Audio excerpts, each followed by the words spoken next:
Hello there, and thanks for tuning in to another Home Tracks video. Today we're going to focus on using the Studio 192 SPDIF ports, in particular connecting an 11 rack to it, which is a guitar amp emulator modeler. Now you may be asking, what is SPDIF? Well, all you really need to know is that SPDIF is a digital protocol used to interconnect audio devices.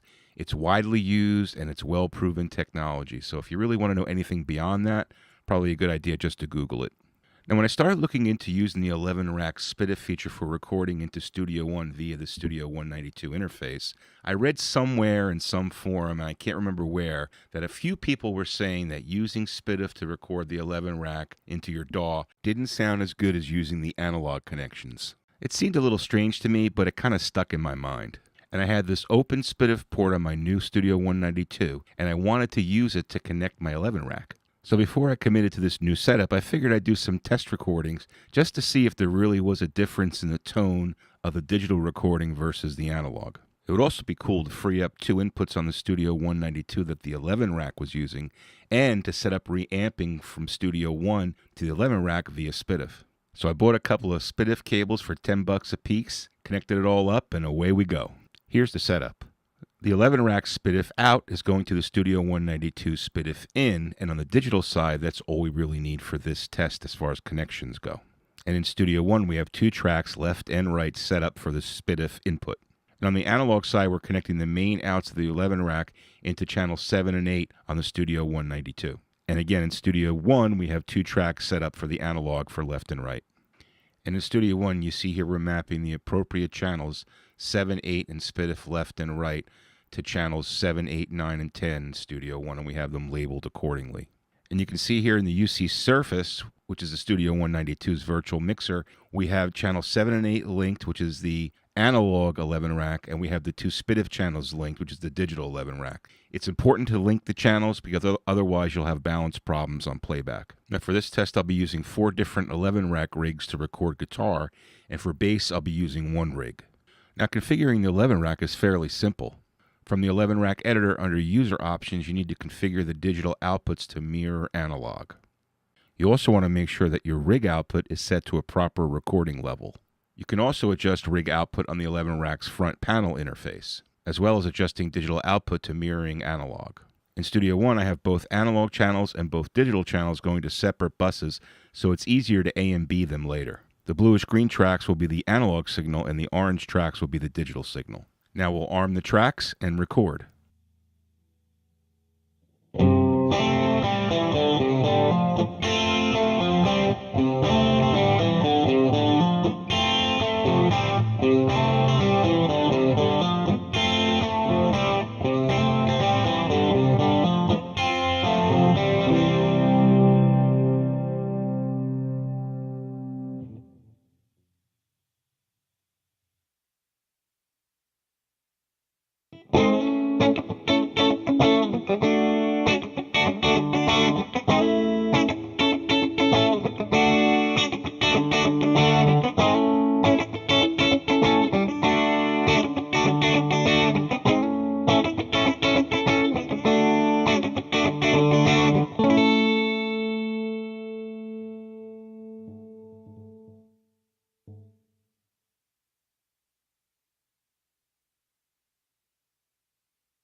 And now for the bass.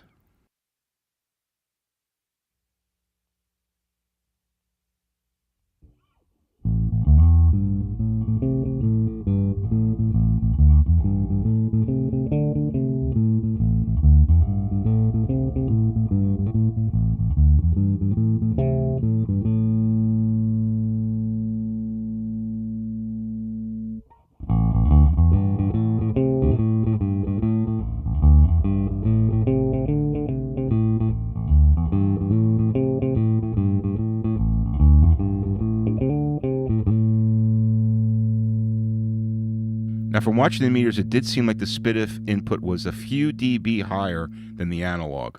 I'm not sure if that's something I could have configured or if the SPDIF output on the 11 rack has a little bit higher gain. Now when we listen to playback, I'm going to use a feature that Studio One has, which is pretty cool. It allows you to toggle A and B. You hold the Option key down, and then you can, if you hit the solo on 2 tracks, you're able to toggle between them. Now, as I mentioned before, I'm going to be A-Bing the analog and the SPDIF buses on the right. I'll also put up a spectrum meter for those who want to look at the signal as well. Now let's give this a listen.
Well, I've listened to this at least a dozen times while making this video with Biodynamic DT770 headphones. I've also listened to it on KRK Rocket 6 monitors. And I've got to tell you, the only thing I've noticed is the SPDIF recording seems to be a tiny bit louder. Other than that, the tones sound the same to me, but let me know what you think. I think after this test, I'll be freeing up inputs 7 and 8 on my Studio 192 for something else. Thanks for watching, and I hope this information was helpful. Please don't hesitate to post questions in the comments below or email me at the address listed here. If you like what you saw, please take a second to click the like and subscribe buttons. Thanks for watching, and good luck with your home studio.